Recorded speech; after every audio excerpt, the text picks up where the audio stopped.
پیارے مسلمانوں، نماز بے حیائی اور بری باتوں سے روکتی ہے۔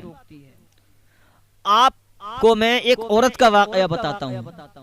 بنی اسرائیل کی ایک عورت تھی، نمازی تھی، اس کی شادی ہوئی۔ وہ اپنے شوہر سے کہا کرتی تھی، اے میرے سر کے تاج، تم اللہ کی عبادت کیا کرو، اللہ کی عبادت کیا کرو، نماز کی پابندی کیا کرو۔ اس کے شوہر نے کہا، اے میری شریک حیا، نماز سے کیا ہوتا ہے؟ تو اس کی بیوی نے کہا، اے میرے سر کے تاج، نماز بے حیائی اور بری باتوں سے روکتی ہے۔ نماز کی برکتیں بے شمار ہیں۔ نماز پڑھنے سے اللہ اور اللہ کے رسول خوش ہوتے ہیں، اللہ بھی خوش ہوتا ہے اور اللہ کے رسول بھی خوش ہوتے ہیں، اور آقا علیہ الصلوۃ والسلام کی آنکھوں کو ٹھنڈک بھی ملتی ہے۔ لیکن وہ کمبخت تھا، کمینہ تھا، خبیث تھا۔ کہا اس نماز سے کچھ نہیں ہوتا، اس نے ہلکے میں لیا نماز کو۔ اس کی بیوی نمازی تھی، نماز کی پابندی تھی، نماز کی پابندی کیا کرتی تھی۔ اس نے کہا آج دیکھتا ہوں، اس کے شوہر نے کہا اس کو آزماتا ہوں کہ اس کی نماز میں کتنی طاقت ہے۔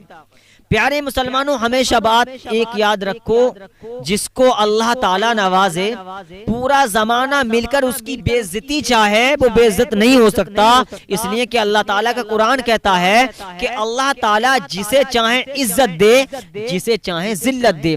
نماز کو آزمانا چاہا، اس نے اپنی بیوی کو کچھ زیور دیے، سونے چاندی کی چیزیں دی، اور کہا اے میری شریک حیا، یہ میں فلاں دن لے لوں گا، اس کو رکھ دو۔ اس کی بیوی نے بالکل ایمانداری کے ساتھ جو زیورات تھے، سونا چاندی تھا، وہ رکھ دیا۔ اس کو تو آزمانا تھا، اس نے وہ زیورات نکالے اور تالاب میں پھینک دیا۔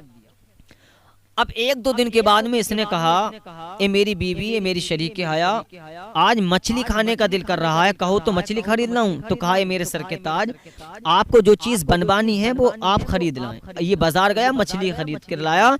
اس نے اپنی بیوی کو مچھلی دی کہ میں کام پر جا رہا ہوں، شام کو آؤں گا تو مچھلی کھاؤں گا، آپ بنا لیں۔ اس کی بیوی نے جیسے ہی مچھلی کا پیٹ چیرا تو اس میں وہی زیور، وہی سونا چاندی نکلا جو اس کے شوہر نے اپنی بیوی کو، یعنی کہ اس کو دیا تھا کہ رکھ دو، میں فلاں دن لے لوں گا۔ اس نے اس کو دھویا، دھونے کے بعد وہی رکھ دیا جہاں اس کے شوہر نے دیا تھا اور اس نے رکھا تھا۔ اس نے وہی جتنی چیزیں تھیں سونے چاندی کی، اس نے رکھ دی۔ اب اس نے کھانا کھایا، پھر ایک دو دن کے بعد میں اس نے کہا، اے میری شریک حیا، جو میں نے آپ کو چیزیں دی تھیں، سونے چاندی کی جو چیزیں دی تھیں، وہ سامان لایا جائے۔ اس کی بیوی ایمانداری کے ساتھ گئی اور سونے چاندی کی چیز لا کر دی۔ اس کے شوہر نے کہا، یہ میں نے تو تالاب میں ڈال دی تھی۔ کہا جو آپ مچھلی خرید کر لائے تھے، اسی مچھلی کے پیٹ میں یہ نکلی تھی۔ تو پھر بھی وہ اتنا کمبخت تھا، کہا تیری نماز جھوٹی ہے۔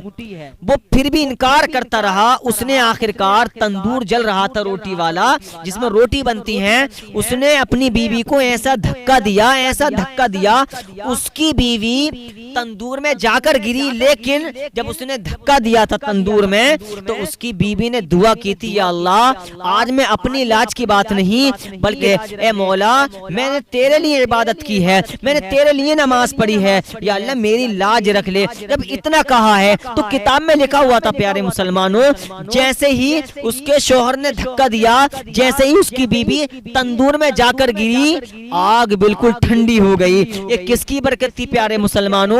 یہ نماز کی برکت